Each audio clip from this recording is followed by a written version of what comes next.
एक बार की बात है। हर दिन एक भिखारी दरवाजे के पास आकर भीख मांगता था और घर का मालिक हमेशा घर के बाहर आते ही उसे देखकर फिर जाया करता था। कई बार उसके लिए गालियां भी बकता व कहता, तू जिंदा ही क्यों है, पूरी जिंदगी ऐसे ही भीख मांगेगा क्या, धरती का बोझ क्यों बनाए बैठा है। और कभी कभी उस भिखारी को गुस्से में वह धक्का भी मार दिया करता था। इतना कुछ हो जाने के बाद अधिकारी के मुंह से सिर्फ यही निकलता कि भगवान भगवान तुम्हारे पापों को माफ करे। एक बार सेठ को धंधे में बड़ा नुकसान होने की खबर मिली। सेठ बहुत परेशान था कि तभी उसके दरवाजे पर वही भिखारी आया।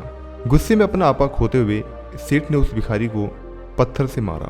पत्थर लगने के कारण भिखारी का सर फूट गया और उसके सर से खून बहने लगा। फिर भी दर्द से कराहते हुए भिखारी ने इतना ही कहा, भगवान तुम्हारे पाप को माफ करे। भिखारी वहां से चला गया। सेठ सोच में पड़ गया कि भिखारी को पत्थर मारा, फिर भी उसने सिर्फ प्रार्थना की। सेठ का गुस्सा शांत हो गया। सेठ का मन शांत हुआ और भिखारी का रहस्य जानने के लिए सेठ ने भिखारी का पीछा करना शुरू कर दिया। भिखारी जहां जहां जाता सेठ उसके पीछे चलता रहा। सेठ ने देखा कि कोई उसको खाना देता, कोई उसको मारता और कोई उसको अपमानित करता तो कोई गाली देता। लोग भिखारी के साथ चाहे जैसा व्यवहार करते, लेकिन भिखारी सबके लिए एक ही प्रार्थना करता कि भगवान तुम्हारे पाप माफ करे। अब रात होने को आई थी। भिखारी अपने घर जाने के लिए लौटा। वो अपने घर पहुंच गया, लेकिन सेठ अब भी उसका पीछा कर ही रहा था। एक पुरानी टूटी हुई खटिया पर एक बूढ़ी औरत लेटी हुई थी। काफी कमजोर और बीमार लग रही थी। वह भिखारी की पत्नी थी। अपने पति को वापस आता देख वह खाट से उठ खड़ी हुई। पत्नी ने अपने पति के भीख वाले कटोरे में देखा, उसमें सिर्फ आधी बासी रोटी थी। उसे देखकर वह बोली, आज बस इतना ही मिला, और हाँ, आपके सिर से खून निकल रहा है, ये चोट कैसे लगी। बूढ़ा भिखारी बोला, आज बस इतना ही मिला है, किसी ने कुछ दिया ही नहीं, सबने गालियां दी और एक नई पत्थर भी फेंकना, इसलिए मेरा सर फट गया।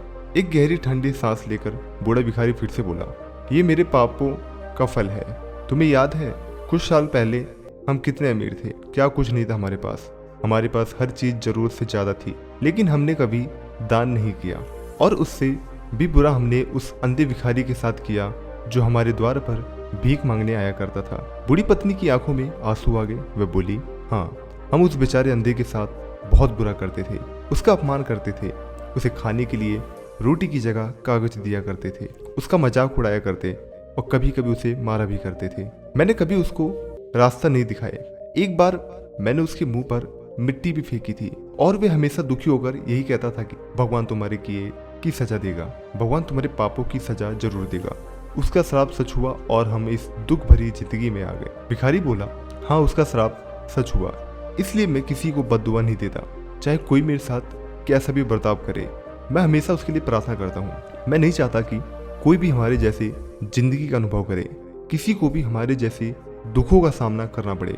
वो नहीं जानते कि वे कितना बड़ा पाप कर रहे हैं, इसलिए अनजाने में हुए पाप की ऐसी सजा किसी को भी ना मिले। मैं नहीं चाहता। सेठ वहीं पर छुप कर ये सारी बातें सुन रहा था। अब उसे सब कुछ समझ में आ गया।